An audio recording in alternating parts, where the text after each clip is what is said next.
अस्सलामु अलैकुम वरहमतुल्लाहि वबरकातुह। एक और वीडियो के साथ आप लोगों के सामने हाजिर होने का मौका मिला और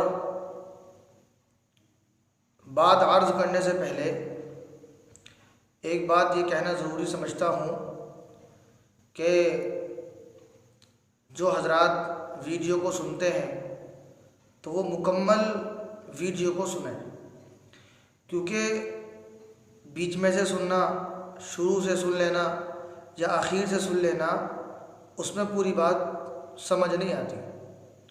इसलिए दरख्वास्त है कि वीडियो को शुरू से लेकर के आखिर तक सुना करें और सुनने के बाद अगर वीडियो पसंद आया करे तो उसको आगे भी शेयर कर दिया करें, और अगर कोई कमी बेशी नज़र आए या ये कि कोई बात समझ में ना आए तो कमेंट करके उसमें बता सकते हैं और मालूम भी कर सकते हैं।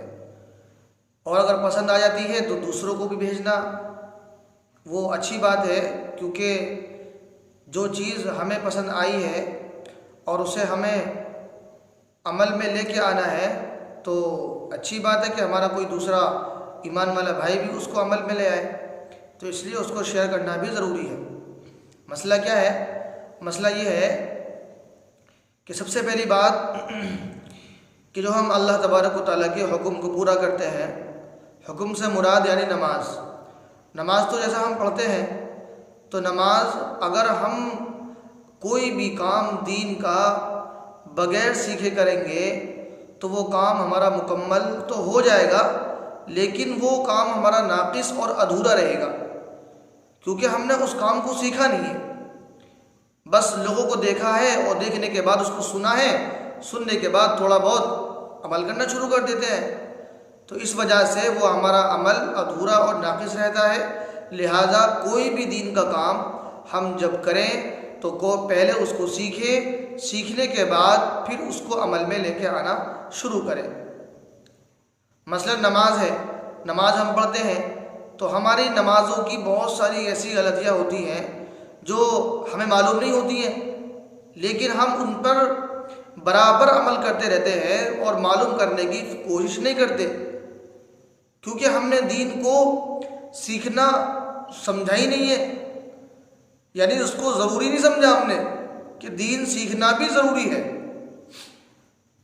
हाँ, कारोबारी मसाइल, दुनिया के मसाइल, मामलात के मसाइल, इन तमाम के तमाम मसाइलों को हम पूछने की फ़िक्र करते हैं कि फलां मौलवी साहब के पास फ़ोन कर लिया कि मौलाना हमारा काम तरक्की कैसे करेगा,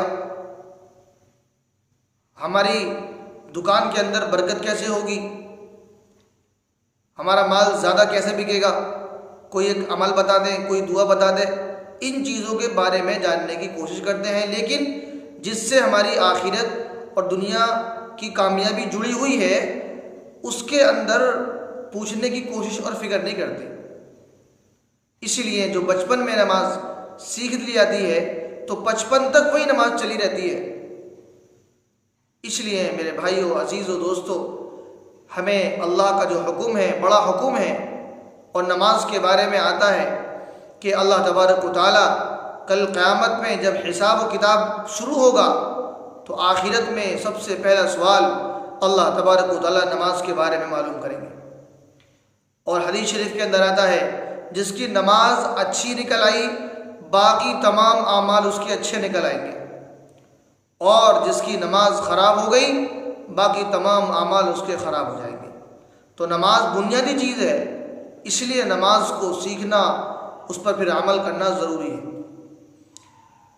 इसी के तहत एक बहुत अहम मसला, बहुत ज़रूरी मसला, और जो हमारी आम तौर पर बड़ी गलती होती है, कम से कम 40% लोग इसके अंदर शरीक होते हैं, तो आज मैं आपके सामने वो बात अर्ज़ करूँगा। इंशाअल्लाह उम्मीद है कि सुनने के बाद तमाम हज़रात उस पर गौर करेंगे और उस पर अमल करने की कोशिश भी करेंगे।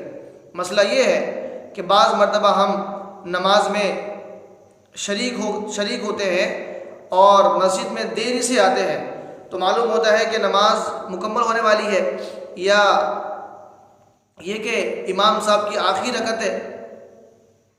अब इमाम साहब आखिरी अत्तहियात में बैठे हुए हैं और हम जमात में शरीक होने के लिए आए। हमने अपने दोनों हाथों को उठाया अल्लाहु अकबर कहने के लिए, यानी तकबीर तहरीमा जो कि फ़र्ज़ है उसको कहने के लिए हमने हाथ उठाया और इमाम साहब ने सलाम फेर दिया।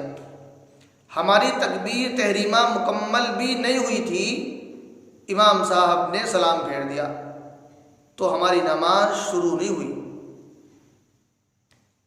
तो इसलिए हमें नमाज को शुरू से ही शुरू करना पड़ेगा, वरना अगर हमने नियत बांधने की कोशिश की, इमाम साहब ने सलाम फेर दिया और वही हमने नियत बांध ली, तो हमारी नमाज नहीं होने की, क्योंकि हमारी नमाज मिली ही नहीं हमें। तो इसलिए अगर इमाम सलाम फेर दे हमारे तकबीर तहरीमा के ख़त्म होने से पहले पहले, तो हम दोबारा तकबीर तहरीमा के लिए हाथ उठाएं और दोबारा नमाज को शुरू करें। अल्लाह ताला हम सबको अमल की तौफीक नसीब फरमाए। अगर वीडियो पसंद आई हो तो उसको आगे शेयर करें और चैनल को सब्सक्राइब करें। अल्लाह ताला आपको जज़ाए खैर अता फरमाए।